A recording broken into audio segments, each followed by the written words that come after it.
Alhamdulillah wa salatu wa salam ala Rasulillah. We previously talked about the first two ayat of Surah al Falaq and talked about its special significance for us and looking at seeking Allah subhanahu wa ta'ala's protection from evil and in the wisdom or some of the benefits of Allah subhanahu wa ta'ala describing himself as the Lord of the daybreak.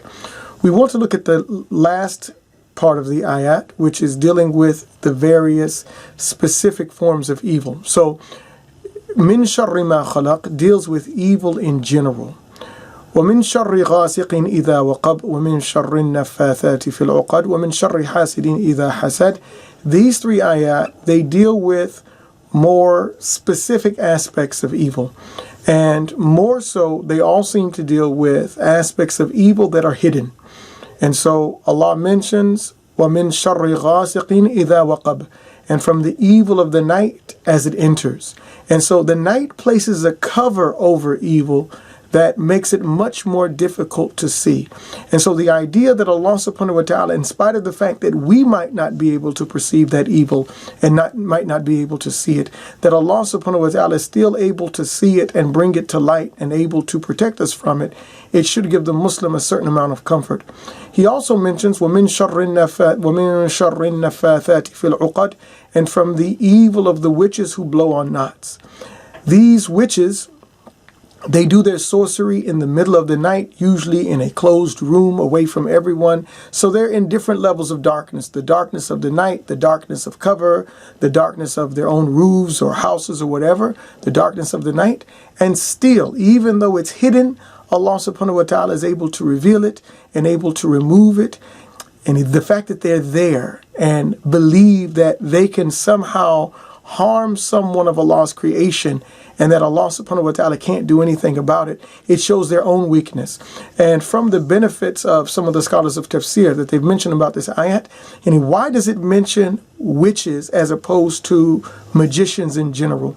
Some of the scholars of tafsir mention because when a person feels weak, and women are the weaker sex by nature, and that's not anything that we need to deny or even be argued about. Sports, competitions display that. The idea that men's and women's teams are different indicate that men and women are different at different levels of competition. The idea is that women are the weaker sex when it comes to physically.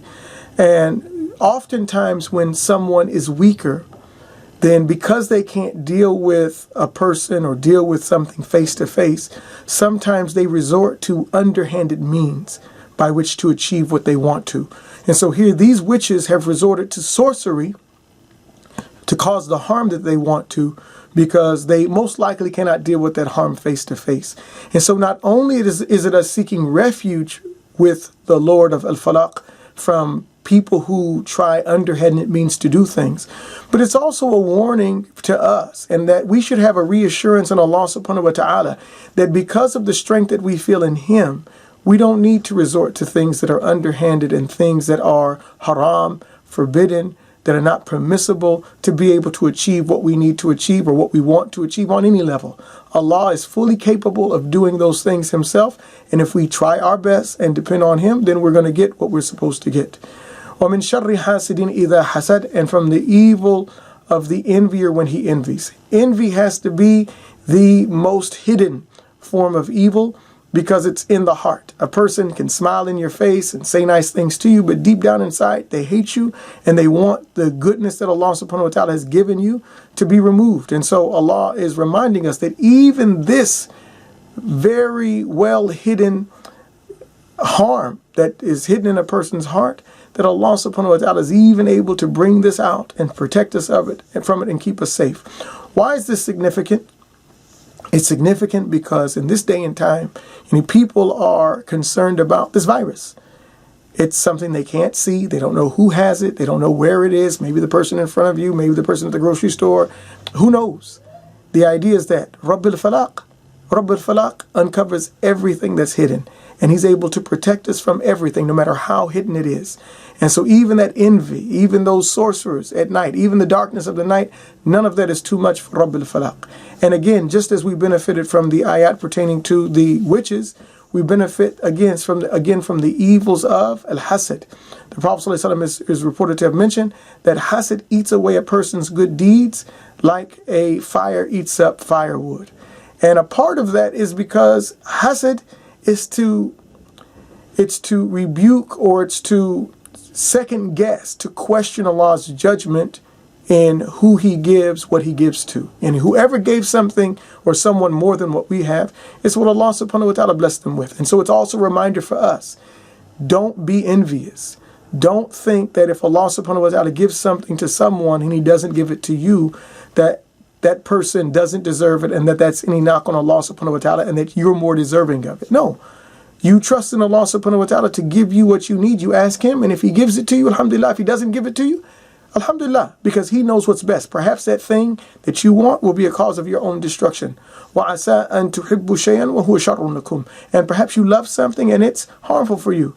وَعَسَىٰ أَن تَكْرُهُ شَيْئًا وَهُوَ خَيْرٌ لَكُمْ. Perhaps you dislike something and Allah brings about good from it. وَاللَّهُ يَعْلَمُ وَأَنْتُمْ لَا تَعْلَمُونَ. And Allah knows, and He knows everything, and you don't know. And so again, these short surahs of the Quran, what I like about them is the idea that because they're short, most people know them. And so it's beginning to move beyond simply knowing these surahs, but it's about actually trying to reflect on them and benefit from the lessons that are contained within them. Allah hasn't oppressed anyone. Maybe you can't read Surah al-Baqarah, Surah al-Imran, Surah al-Nisa, Surah al-Tawbah. Allah has put what is sufficient for you in the small surahs of the Quran. Not meaning we shouldn't read the bigger ones, but in the small surahs are kifaya. There's a sufficiency for a person who wants to have a basic foundational understanding of his religion. Allah mentions in the Quran, Kitabun anzalnahu ilayka mubarak liyadabbaru ayati. It's a blessed book that we have sent down to you so that its ayat may be pondered upon. And to show you the benefits of these small surahs, the Prophet ﷺ, as mentioned in the hadith of Aisha collected in Bukhari and Muslim, he sent a small group, a small party on a reconnaissance mission, on a war mission, and he placed one man as the leader over the group. And so the leader of the group not only made the decisions, but he would also lead in prayer. And so every time they would pray, they would hear him pray in the audible prayers. He would always include Qul huwallahu ahad as a part of his prayer. The third surah from the last in Juz Amma, at the end of the Quran. And so his companions, the people who were with him, the people who were under him, kind of got annoyed by him reciting it all the time. So they said, why don't you recite something different? He said, listen, if you want someone else to lead you in prayer, then let them lead you in prayer. As for me, this is how I pray. And so they said, if the Prophet ﷺ chose you, then we're happy with you. And so that's how he did until they returned. So when they returned, they mentioned his action to the Prophet ﷺ. And every time he would pray, he would recite Qul huwallahu ahad. So the Prophet ﷺ said, ask him why he does it. Ask him why he does it. And so they asked him, and he said, لِأَنَّهُ صِفَةُ الرَّحْمَنِ وَأَنَا أُحِبُّ أَنْ أَقْرَأَ بِهَا. Because it describes Ar-Rahman, it describes the most merciful, and I love to recite it for that reason. The Prophet ﷺ said, أَخْبِرْهُ بِأَنَّ اللَّهَ يُحِبُّهُ. The Prophet ﷺ said, inform him that Allah loves him. What's the point of mentioning that and mentioning Surah al Falaq? I'm mentioning that to say this individual gained the love of Allah subhanahu wa ta'ala, the declared love of Allah subhanahu wa ta'ala by the tongue of his Prophet sallallahu alaihi wasallam. He gained the love of Allah subhanahu wa ta'ala because he understood the meaning of a short surah, 4 ayat. He understood its meaning, but because he understood its meaning, he loved it because it described the one he loved, Allah subhanahu wa ta'ala. And so may Allah help us to, in this time, this extra time that He's given us, may He help us to benefit from that time by reading and reflecting on these small surahs and trying to understand the lessons that we can gain from them, and that He increase us in beneficial knowledge and righteous actions. Wa sallallahu ala nabiyyina Muhammad.